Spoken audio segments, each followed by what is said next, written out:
Sa English po, here I am. Sabi naman, here I am. Here I am. Yan. Kapag tinawag tayo ng Panginoon sa pangalan natin, what will you say? Lord, wait lang. Teka, ako ba talaga yan, Lord? Sure ka, Lord, ako yan? Verse 2, sabi dito, sinabi sa kanya, isama mo ang kaisa-isa at pinakamamahal mong anak na si Isaac at magpunta kayo sa lupain ng Moriah. Umakyat kayo sa bundok na ituturo ko sa iyo at handin mo siya sa akin.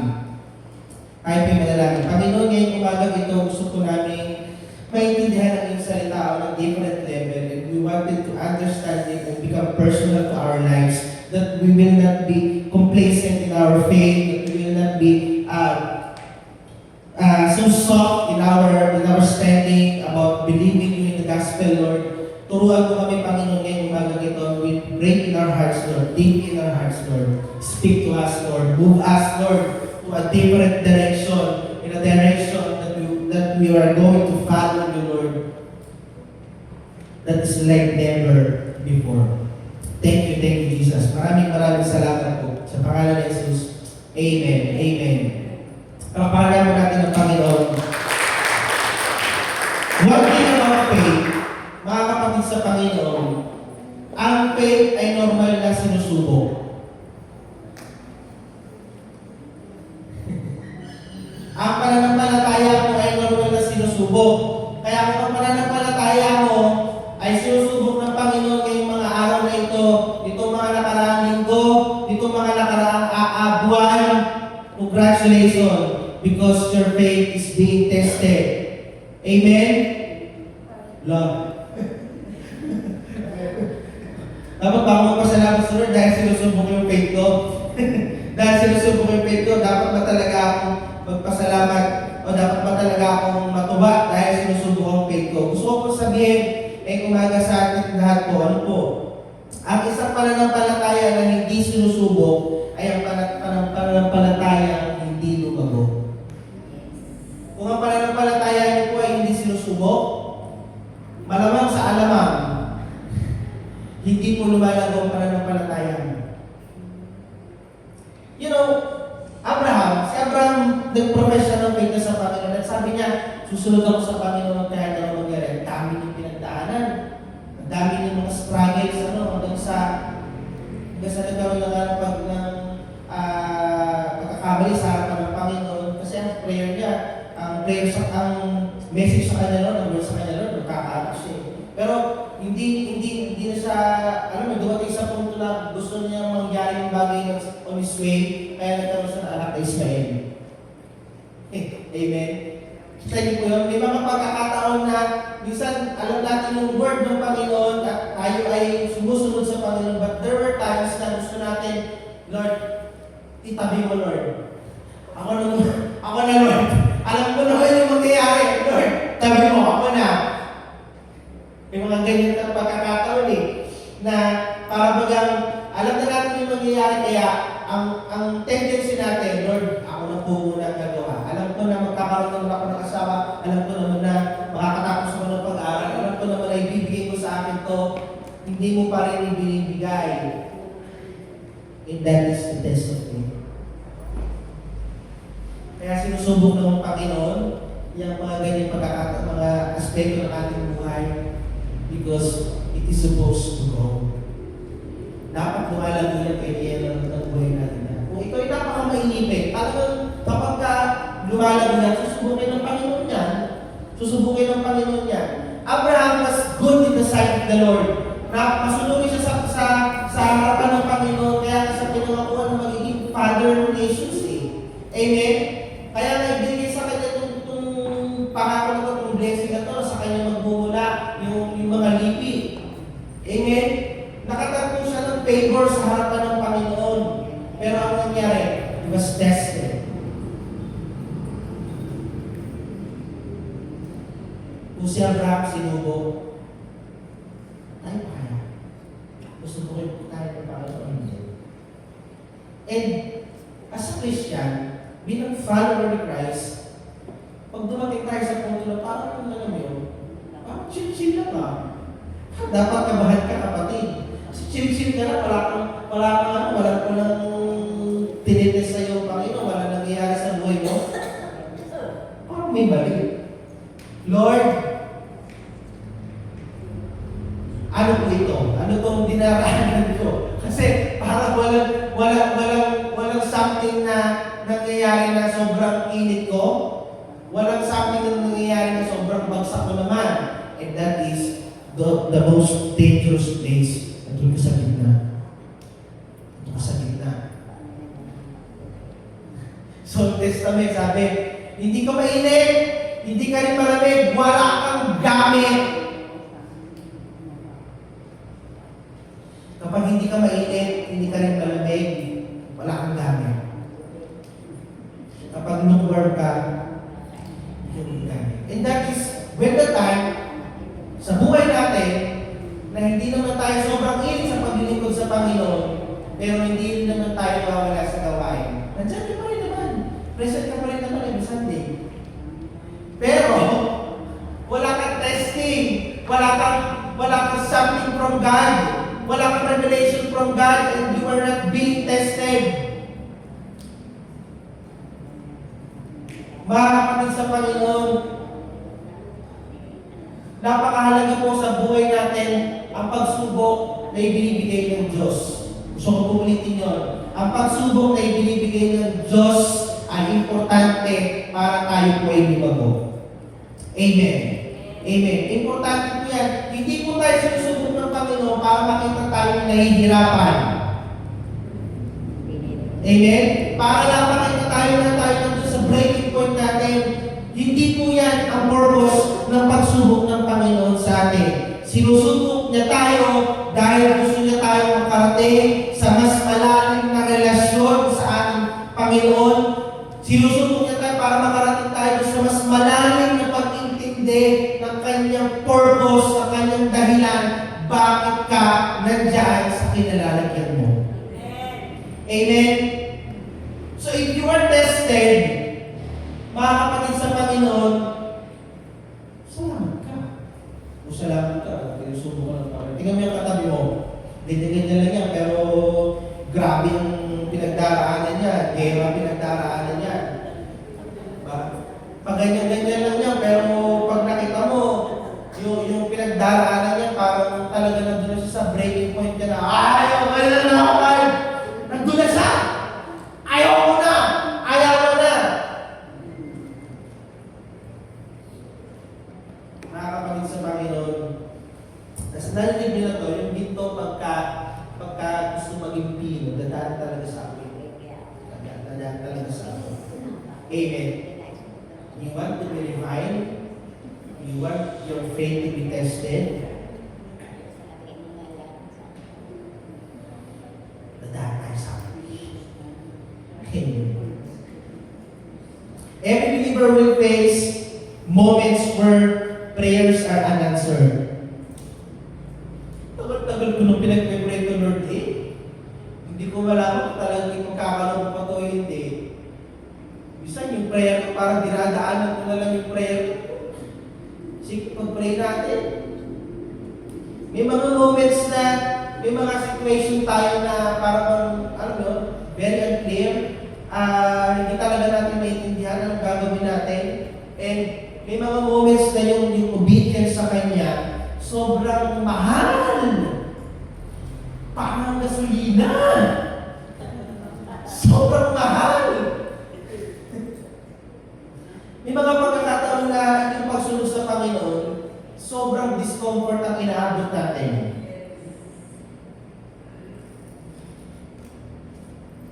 At dyan nagkakaroon ng timbang yung pagsunod sa Panginoon.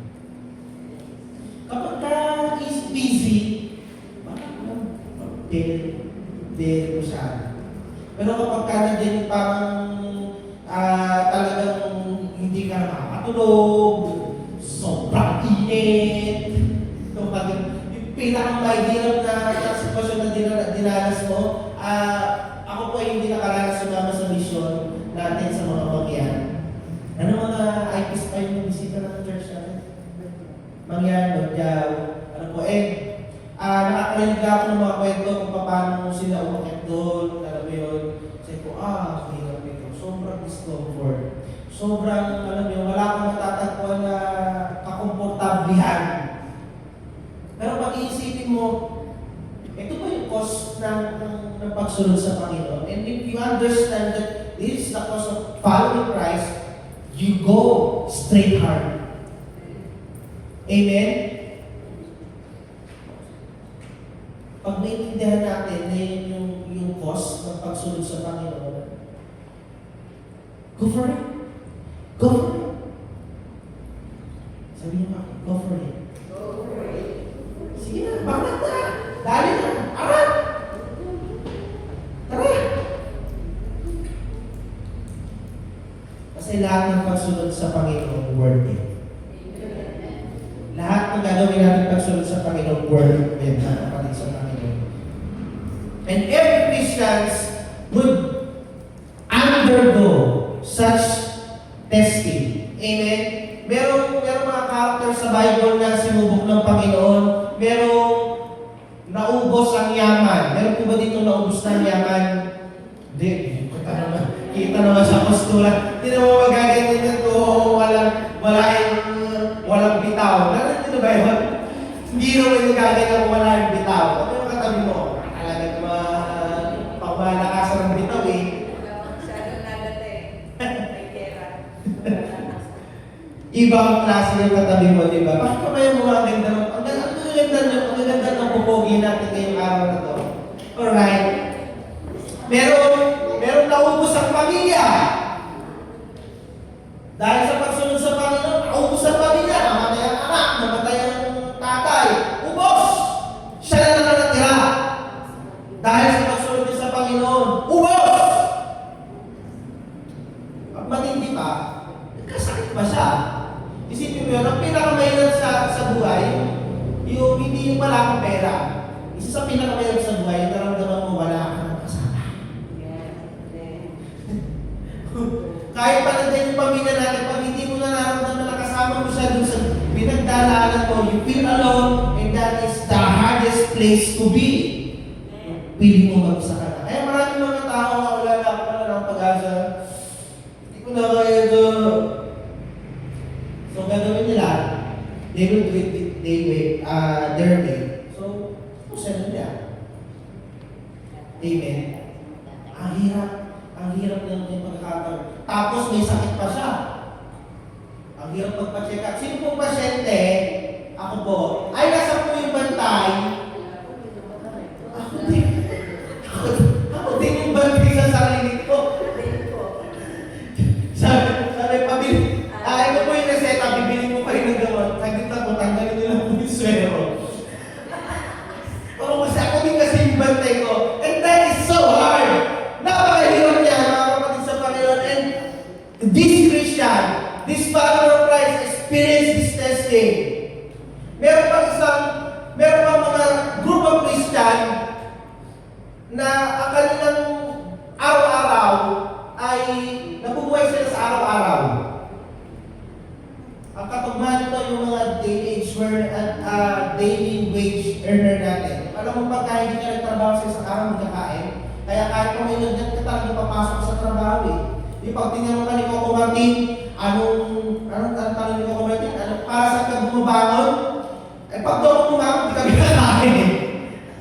May mga ganyan mga Christian. At ito mga Christian na ito na sinubok ng Panginoon na manampalataya sa Kanya, na magtiwala sa Kanya, na ipoprorbate yung araw-araw mo. Nagreklamo pa kasi eh. Bakit araw-araw lang matatanggap namin? Bakit hindi pa isang linggo? Hindi pa isang linggong grocery ibigay sa amin? Yung mga Christian na ganyan, yung alam mo, araw-araw. Bakit kailangan araw-araw namin matanggap ito? And that is a test. That is a test. Meron din mga Christian. Diba? Meron din mga Christian na kapag hindi ka sumamba doon sa Diyos-Diyosan, papatayin ka. And that is a test of faith. Kasi kapag nag-preach ka, kapag sumunod ka sa sasabihin sa'yo, sa mga pinag-utos sa'yo, wala na, patay ka na.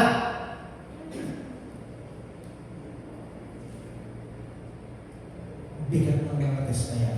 Napakabigat ng test na yan. Meron din naman mga test na ikaw yung humiling sa Panginoon. Lord, sige, subukin mo nga ako. sige, susubukan ko to. Tingnan ko nga talaga, Lord, kung talaga sasamahan mo ako. Subukan ko to, Lord. Kasi gusto ko talaga mapakita na meron akong faith sa'yo. Subukan ko to. Tapos pagdating nito sa lugar niya, lunod siya. Lunod siya. Sobrang daming problema. Nung tinesa ng Panginoon, sobrang daming problema. Lunod siya eh. You know, kung ikaw yung talagang sumusunod sa Panginoon, hindi ka nakakaranas ng testing, you ask yourself, asan ba ako? Asan ako ba? Bakit ako nakakaranas niyan? Mga kapatid sa Panginoon, yung binatid ko sa inyo, si Job, yung mga Israelites, si Shadrach, si Meshach, si Abednego, and the last one is Peter. Sabi ni Peter, Lord, kung ikaw nga yan, palakarin mo ako yan. Yun yung test na ikaw yung nagbigay sa sarili mo eh. Alam mo yun? Wala ka naman sana testing eh. Pero sabi mo, Lord, kung ikaw yan, sige, papuntahin mo ako dyan. Eh, si Lord naman, sige, as you wish. Anak, lapit. Kung paglapit ko, akbaw siya. Baon ano? Ando na siya eh. Pagdating niya doon, ang daming problema! Pagdating niya doon, sobrang kinakain siya ng lahat ng mga problema. Alam mo yun? Nalimutan na niya na yung pala yung testing ng faith. Yung pala nalimutan niya na nandun pala yung Panginoon. Sometimes, mga kapatid sa Panginoon, alam naman natin na nandun yung Panginoon. But sometimes we tend to forget. Nasaan yung Panginoon? Doon sa panahon na binabag yung tayo. Kasi nalilimutan natin yun. Kasi nalilimutan po natin yung mga kapatid sa Panginoon. And ang process natin is nasa na ba tayo? And kapag dumating tayo sa testing na yun, darating tayo dun sa ating hardest yes.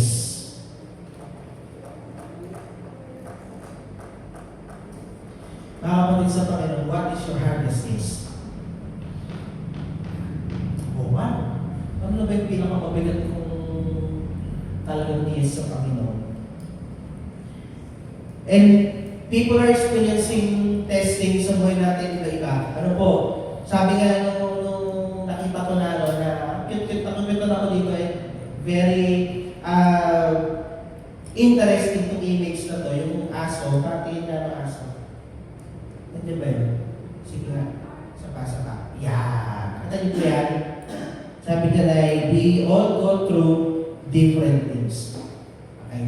Sabi ka na yung epekto ng putik ay depende sa kung sino yung lumusong. Nakakasunod po kayo. Baka maiwanan tayo ha. Yung isa dyan, si Bubi. Yung isa si Mars. Kapatid sa Panginoon, we all go through things differently. Meron sa atin na ito yung pinagdaraanan niya. Tapos, alam mo yun, sobra-sobra na yun para sa kanya. May mga pagkakataon na parehas lang kayo ng pinagdaraanan pero magkaiba ng epekto sa inyo. And we should understand that, mga kapatid sa Panginoon. And kung hindi natin i-acknowledge yung bagay na yun, mga kapatid sa Panginoon, darating tayo sa punto na we're very insensitive sa pinagdaraanan ng mga tao sa paligid natin. Even when we are telling them the truth of the Bible, even gusto lang natin makatulong, alam mo yun, may mga tao na dumadaan sa mga problema, kami sabihin nyo, pray ka kasi. Mag-pray ka kasi, kaya mag-pray ka kasi. Mga kapatid sa Panginoon, it doesn't work that way. Because you are uniquely handmade and beautifully made of God. Amen? You are unique and you have different ways to understand things. Amen? Yung utak natin binardiyan ng Panginoon differently. Mga kapatid sa Panginoon, sana po dumating yung punto na naiintindihan natin na may mga tao, kahit pa mga Christians yan, kahit pa mga followers ni Christian, when they are going through testing, iba-iba yan ang epekto. Iba-iba yan ang epekto. Kaya may mga pagkakataon, sinasabi nila, yun ang problema mo. Ako nga, yan ang pinakang walang kwentong sasabihin natin sa isang tao na lumapit sa akin na may problema. Alam mo, umiiyak na, tapos nagkwento sa'yo, tapos sa'yo mo, yan ang problema. Ako nga eh. Ako nga eh, ito eh. Kita mo si ganyan. Nakakapatid sa Panginoon, We go all through testings. Lahat tayo test. Amen? Taas nga po dito yung walang pagsubok. Taas ang kamay yung walang pagsubok. Di ba talagang nilagay sa bulsa? Hindi ako pwede mas. Dami-dami ng problema yun! We go through things differently. Amen? And it is just by God's grace na ngayon nandito yung katabi mo. Kasi bugbog sa natin ang problema yan. Pero namanage yung dumating sa lugar na ito. Pwede po muna tayo tumayo. Tapos, iyakusin natin yung limang kapatid natin. Speak some encouragement sa kanya. Sige nga po, mabilis lang. 5. Let us stand up and pagbigay tayo ng yama and speak some encouragement. Speak some encouragement. Go! Lima.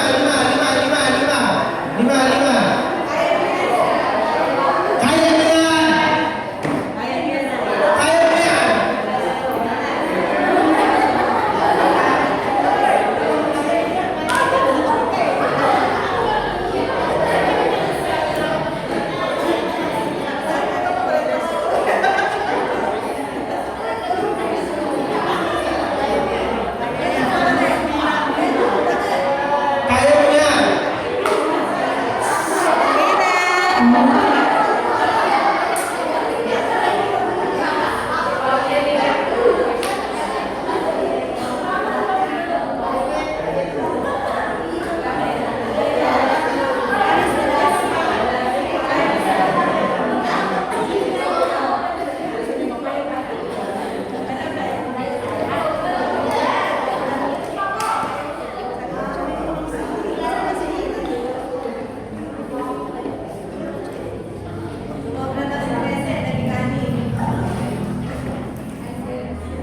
Amen.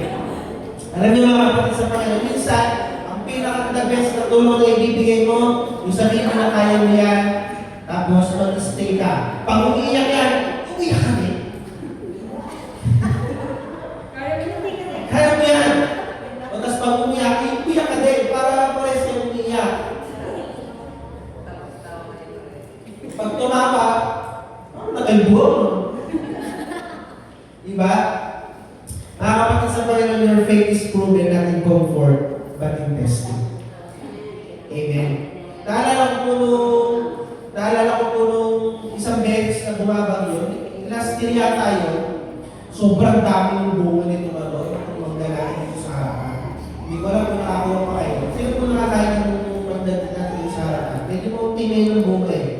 Kasi diba, there were times na diba narinig natin, kapag daw mabunga ang isang puno, binabato. Lapit ka niya, pagka binato yan, nakita namin kung sino yung bato. So narinig po natin yan, and that is very true. Kapag ka po tinanakaw talaga, babatoyin lang yan. Hindi yan manunukit. Pero may mga talagang nandudugas, may sarili panukit, ang galing. Pero,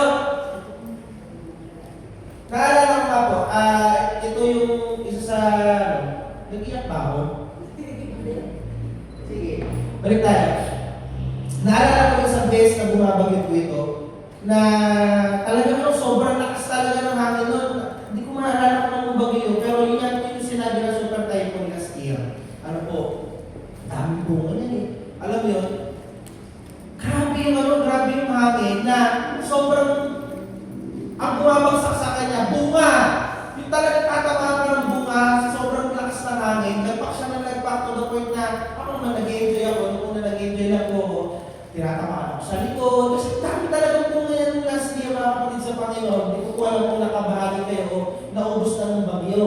Pero dumating talaga sa punto, sobrang hitik ng bunga niya, and alam mo yun, bumabagyo, ang bumabagsak sa kanya, blessing. Bitin ko yan ha. Binabagyo, pero lumalabas, ang bumabagsak, blessing. Sabi ko nung naintindihan ko, habang galit na galit sa kasama ko kasi medyo dugyot din ako minsan. Nalaglag doon sa putikan, tapos bigla ko kinagat. Galit sa akin. Galit ang kasama ko. Ba't ko daw kinagat ang dumi daw nun? Galit ako, bata pa ako. Pero yun nga, nung kinagat ko siya. Tapos habang namumulot ako, napuno ko yung malaking planggana. Napuno ko yung tatlong balde. Sabi ko, ang dami bunga! Ang dami bunga! E then, nung bigla ako napatulala na din, nakita ko, sabi ko, pag pala talaga blessed ka, kahit yugin ka ng bagyo, blessing pa rin ang mahalin ng sa'yo.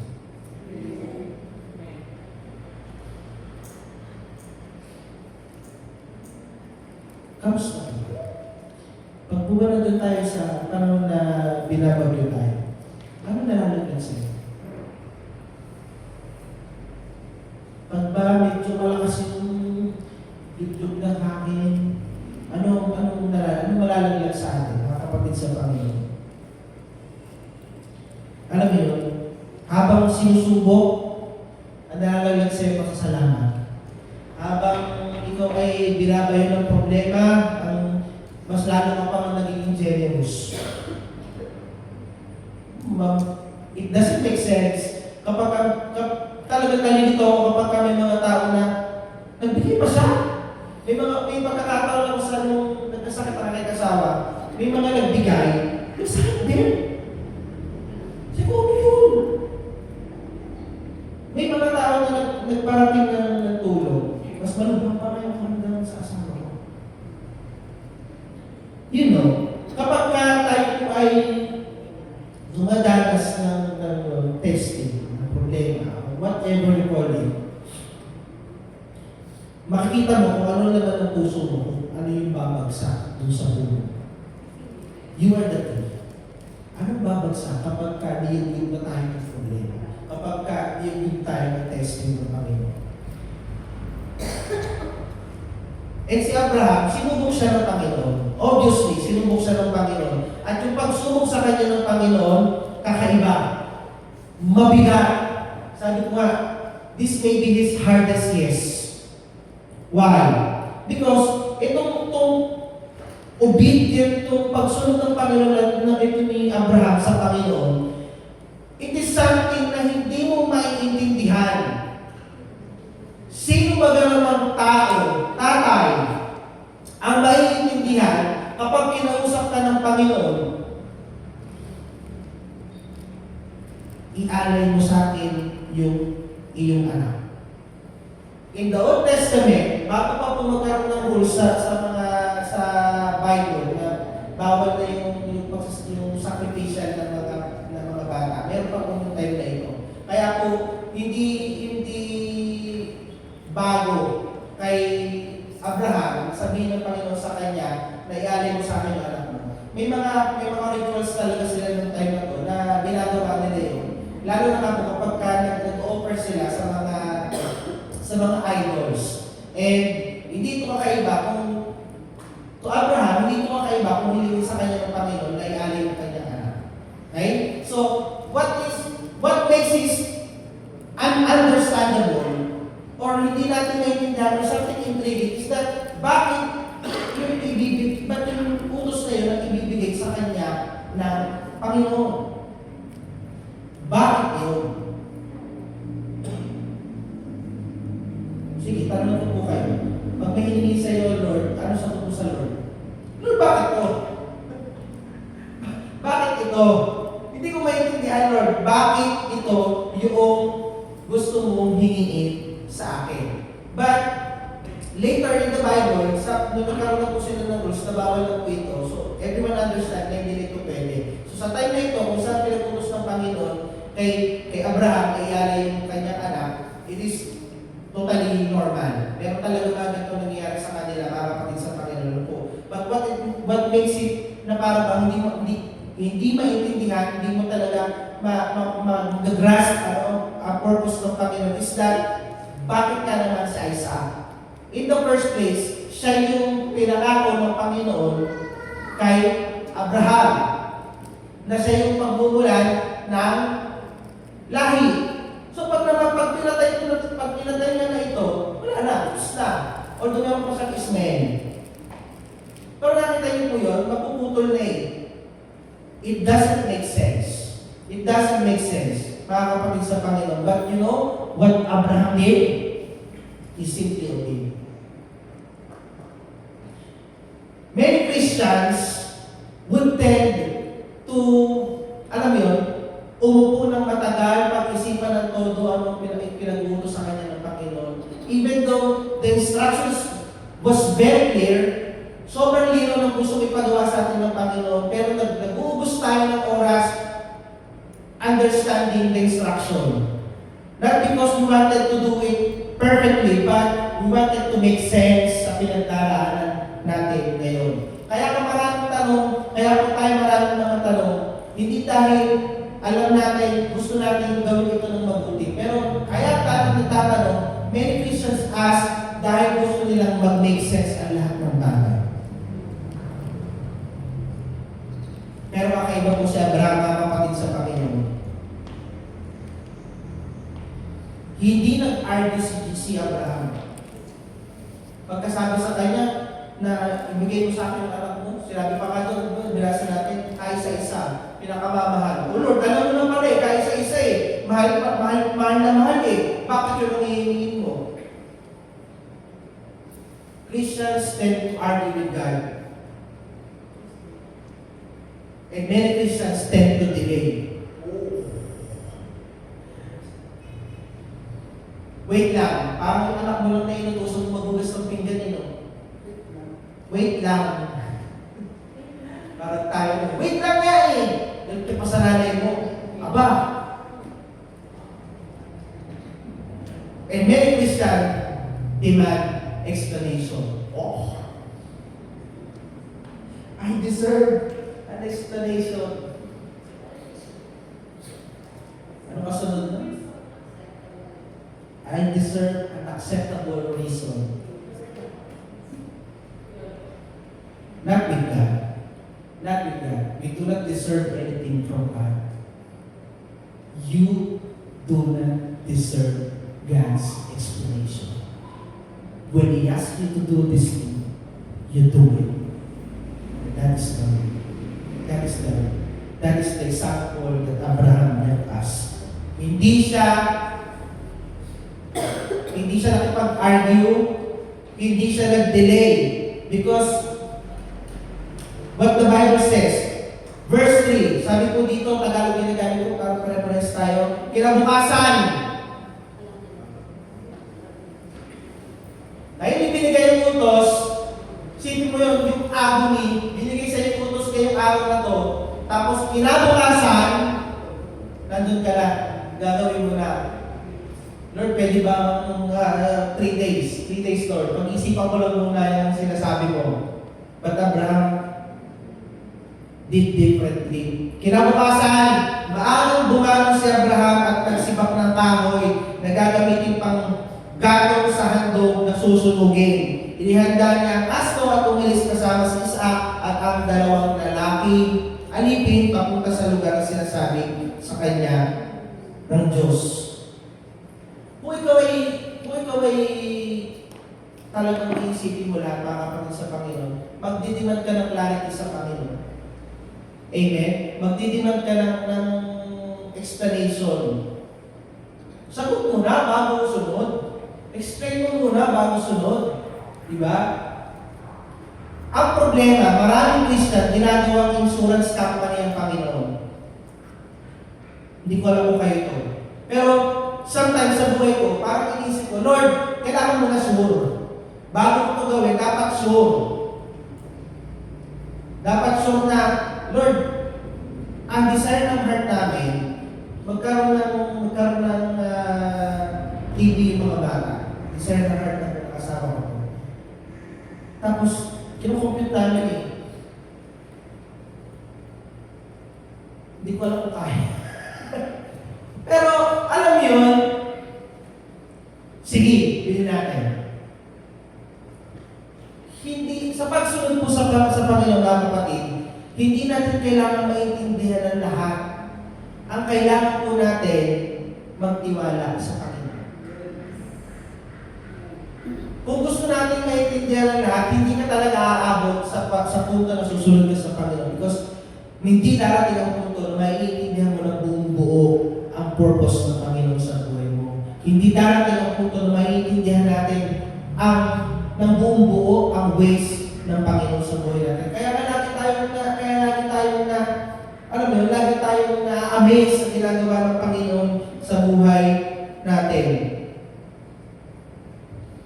Marami mga Christian nagdidimag na talaga na dapat maintindihan ko muna, Lord, bago ako sumunod. We don't have to understand everything. I said everything. We all need to trust Him. Marami mga tao hindi sumusunod sa Panginoon. Bakit? Hindi dahil sa hindi nila naiintindihan. Pero dahil wala talaga silang tiwala sa Panginoon. Susunod pa rin ba tayo kapag hindi natin naiintindihan? Hindi ko lang kung maiintindihan niyo po kung paano hiningi ng Panginoon si Isaac kay Abraham. Kaya naman, this is the hardest case. Bakit? Ano po? Kasi, sobrang mahal na mahal mo nga eh. Sobrang big deal sa iyo yung isang bagay na yun. Tapos hingin sa iyo ng Panginoon, verse 4, sabi dito, ng ikatlong araw ng paglalakbay. Tapos, maglalakbay ka pa, para i-operate yung bagay na mahal mo. Alam niyo po gano'ng kalayo yung tirahan nila Abraham, papunta dun sa Moriah. Kung lalakarin po yun, that would be 75 kilometers radius. So, para maintindihan po natin gano'ng kalayo, bakit inilabot sila ng 3 days, magmula po dito sa church natin, susubukan po natin lalakarin, lagpas pa sa City Hall ng San Pedro. So, may parang malapit na tayo sa Muntinlupa. Gano'ng kalayo. Lord, kailangan hinihingi mo sa akin, tapos kailangan ko pang lumayo, kailangan ko pang mag-effort ng todo para lang sumunod sa iyo. Kailangan ko pang maglakbay ng malayo para lang ibigay sa iyo yung sinasabi mo nga na nag-iisang anak, pinakamamahal na anak. Napaka-challenging ng pagsunod sa Panginoon. Grabe yung dinanas po ni Abraham sa pagkakataon na ito. Yung pinakamamahal mo, ibibigay mo. Tapos, napaka-hassle. Kailangan mo pang mag-travel ng 75 kilometers para lang ialay doon. Lord, pwede ba pagkakag-iisipin natin, dito na lang. Dito na lang, total, hindi naman ang gusto mo. Kukunin mo lang din naman, dito na lang. Kung magtatanto lang din naman tayo, dito na lang. Pero sabi ng Lord, doon mo iaalay sa lugar na sasabihin mo. At sabi ng Panginoon sa Mount Moriah. Verse 5, sabi dito, kaya sinabi ng Abraham sa kanyang mga alipin, nung nakarating na po sila doon natanong na nila ang dating Panginoong pupuntahan. Kita na nila. Verse 5, sinabi ni Abraham sa kanyang mga alipin, bantayan ninyo rito ang asno at kami lamang ng bata. Sa Isaac ay akit sa bundok. Sabi dito, sasamba kami sa dako roon at babalikan namin kayo. You know what, mga kapatid sa Panginoon, if you have not treated giving as worship, medyo namamali po kayo. Kasi ang pagbibigay natin sa Panginoon, it is a worship. Kaya pag nagbigay mo tayo, bigay natin yung the best natin. Amen? This thing is fully understood with Abraham. Bakit? Kaya sabi niya, dito muna kayo, ang gagawin ko doon ay mag-offering ako, pero anong ginamit niya? Sasamba kami sa dako roon. Nakakasunod po kayo? Yung lahat ng ibibigay natin, yung ating mga offering, lahat ng ibibigay natin sa Panginoon, it is a worship to God. Kamusta po ang ating pong worship sa Panginoon? Kamusta po yung pagbibigay natin sa Panginoon ng ating mga offering? Kamusta yung binibigay natin sa Panginoon? It is a worship to God. So every time we do it na parang binibigay talaga natin ang ating pong mga best sa Panginoon. You give your best shot because our giving is our worship to the Lord. Amen. Kaya sabi niya, sasama kami sa dakoroon at babalikan namin kayo. Giving is worship. Amen. Kaya kung may pagkakataon na nagbigay tayo sa Panginoon ng tira-tira, magsisi na po tayo. Kasi hindi karapat-dapat ang Panginoon sa tira-tira. Karapat-dapat ang Panginoon doon sa pinakailan na kaya natin ibigay. Yun yung ating pagsamba sa ating Panginoon. Sasama kami sa dakoroon at babalikan namin kayo. This is a hardest yes for Abraham. Why? Siya yung pangako ni Abraham. Siya yung magtutuloy ng lahi, siya yung recipient ng lahat ng blessing na sinabi sa kanya ng Panginoon. And yet, God asked him.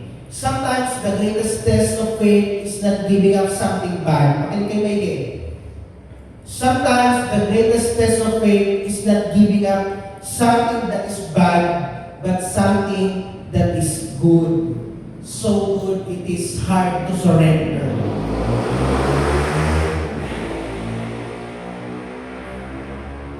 Habang tayo sumusunod sa Panginoon, di ba yung mga bad habits natin? So, bigyan na natin yung bad habits natin sa Panginoon. Total tayo na magbe-benefit eh. Na yung mga mali natin, mga ginagawa, bigyan na natin sa Panginoon. Pero ito si Abraham, kaya napakahirap itong obedience niya sa Panginoon. Kasi napakaganda ng hinihingi ng Panginoon sa kanya. Nakakasunod po kayo mga kapatid sa Panginoon. Ang ganda. Ito yung answered prayer ko nun eh. Ito yung matagal ko lang pinagpipray. Tapos hinihingi ng Panginoon sa kanya. Kaya napakahirap. Napakahirap. Ano po? Kamusta po tayo? Paano maghihingi ng Panginoon yung ating career? Paano maghihingi ng Lord yung, alam mo yun, sa pag-follow mo sa Kanya, iniwala ka ng mga barkada mo, hirap. Pati security mo. Diba? Hindi ka na masyadong sure sa security mo kasi pag sumunod ka sa Panginoon, hindi talaga komportable. Hindi talaga sure. Kasi hindi insurance company ng Panginoon. But sure. Hindi mo sure yung bukas, hindi mo sure yung lahat, ang tangi lang sure. Pag nalingkod tayo sa Panginoon, sumunod tayo sa Kanya, kasamahan niya tayo ng tuloy. Amen. Ang hirap ng dinanas. Hindi ko po alam kung ano man yung dinadanas po natin na testing sa Panginoon. Hinihingi ba sa atin ng Panginoon? Gaano kabigat yung yes na yan? Alam niyo, kapag dumanas tayo na yung magagandang bagay na yung hinihingi sa atin ng Panginoon, that is the next level. Diba habang tayo makakilala tayo sa Panginoon, anong hinihingi sa'yo na Lord? Give up mo na yung pag-ibig mo. Mga pakit sa atin, diba? Give up mo na yung pakumupit mo sa nanay mo, kaaway ko. Give up mo na yung ginagawa mo na yan, mga masasamang bagay, give up mo na yan, bigay mo na yan sa Lord. Pero alam niyo po, kapag lumalag ang faith mo, minsan yung mga magagandang bagay yung hinihingi ng Panginoon. This is not for us na para mahirapan tayo mga kapatid sa Panginoon, but it is for us to understand and to make our faith grow even more. Amen? Amen. Kumusta po tayo mga kapatid sa Panginoon? Gano'ng kabigat yung hinihingi sa'yo ng Panginoon? Gano'ng kabigat mga kapatid sa Panginoon? Anything we cannot surrender can become an idol. Nitong isang Wednesday na nag-share up sa family night, sa nakakatin kayo ng family night. Palakpak nga po yung mga nakakatin ng family night. Pakunti na. Sana po makatin tayo ng family night. Sabi doon, kung ang Diyos ang pinagdilingkuran natin, wala na pa tayo magkakain sa Panginoon. Why? Because anything we cannot surrender can become an idol. Lahat or anything na hindi natin pinagkakalob sa Panginoon, na hindi natin kaya ibigay sa Panginoon, pwede po natin yan sambahin, mga kapatid sa Panginoon. Amen. Amen. And this is the thing. Verse 6. Ipinasal ni Abraham kay Isaac ang kahoy na panggatong, dala naman niya ang apoy at patalim at magkasama sila lumakad. Tinawag ni Isaac ang pansin ng ama. Ano yun, anak? Tugon ni Abraham. Meron na tayong apoy at panggatong, ngunit nasaan ang tupang ihahandog. I want you to deep dito sa scripture na to. Put yourself in the place of Isaac. Sabi ni Isaac, tay, meron na tayong panggatong, meron na rin tayong apoy, pero nasaan ang ating i-offering?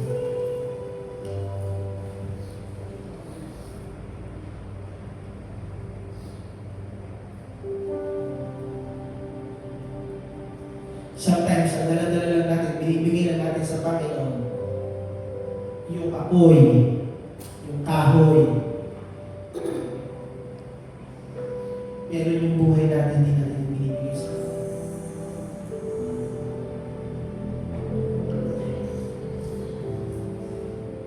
Diba? Bigyan natin yung ano natin, bigyan natin yung offering natin, lakihan natin. Bigay tayo sa ganito, bigay tayo sa ganyan. That is your root. Atin tayo ng mga gawain para masabi na tayo kay follower ni Christ. Punta tayo dito, punta tayo diyan. That is your fire.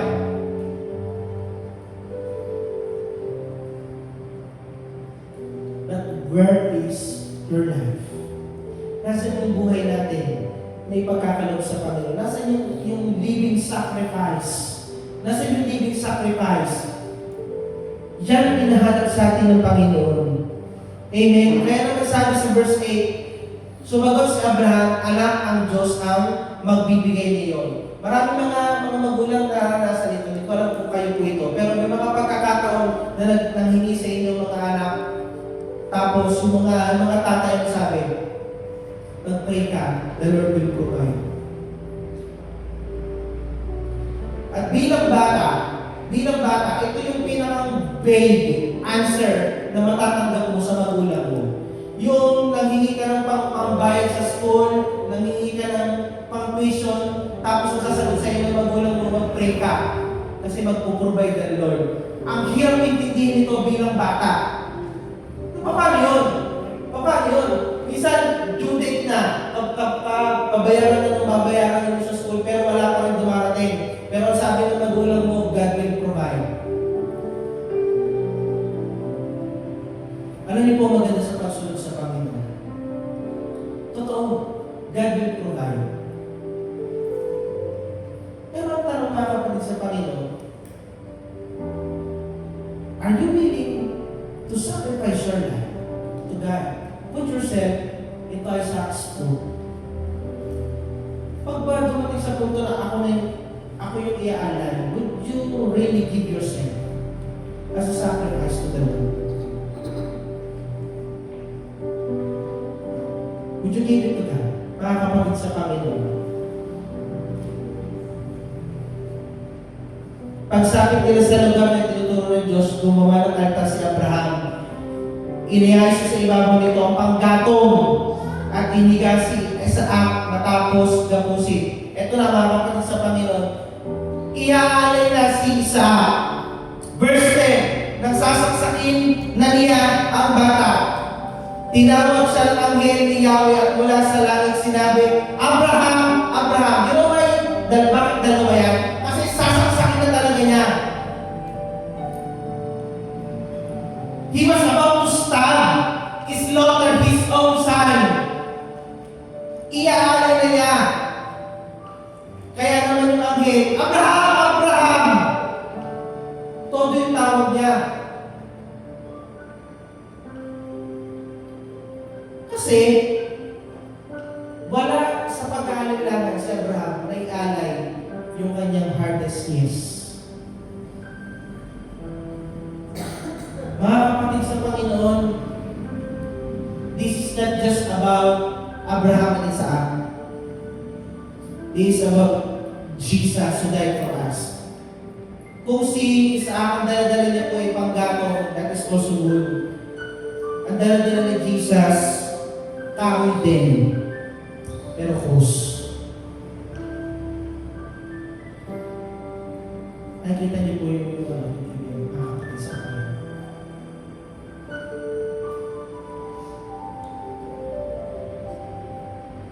Isaac, dala-dala niya yung kahoy kung saan siya susunugin, kung saan siya i-offering. Jesus took the cross meant for you. Sa'yo dapat. But God took it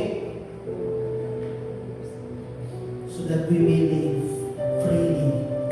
Amen. Amen. There is a provision. There is a provision. Sabi ng verse 13,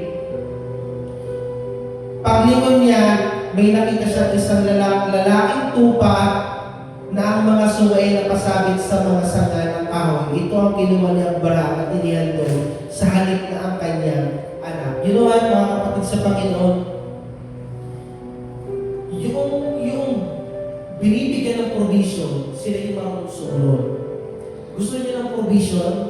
Gusto natin ng provision? Matuto tayong sumunod sa Panginoon. Mga kapatid sa Panginoon, hindi ko alam kung ano yung healing sa ating Panginoon. Hindi ko alam ano yung hiningi sa iyo, Panginoon, na bagay. Maybe it can be your bad ones. It can be the really good ones sa buhay ninyo. But the thing is, the Lord is speaking to us right now. Will you be a living sacrifice? Will you be a living sacrifice? Kaya mo bang ibigay yung buhay mo sa akin ngayong umaga nito? I know this may sound na parang ang laki-laki naman ang hinihingi niyan. But God is asking for your life. Do you want to live for Him? Do you want to live for God? Mga kapatid sa Panginoon, tayo dito ngayon. I declare this church, itong lugar na to, mga kapatid sa Panginoon, hindi ko kayo papupuntahin sa harapan, but in your place, we consider all of this church, itong buong lugar na to as an altar to God. Imagine yourself in the altar wherein you're going to offer to God. What is your hardest yes to God? What is your hardest yes? Mga kapatid sa Panginoon, this is at our altar. Kung nasa naman ngayon, I will not ask you to come forward, but in your place, talk to God. Lord, ito yung hinihingi mo sa akin. This was so hard, but I want to be a living sacrifice to you, God. Come on, talk to God. Talk to God. He wanted you. He wanted you so bad. This morning, give your hardest yes to God.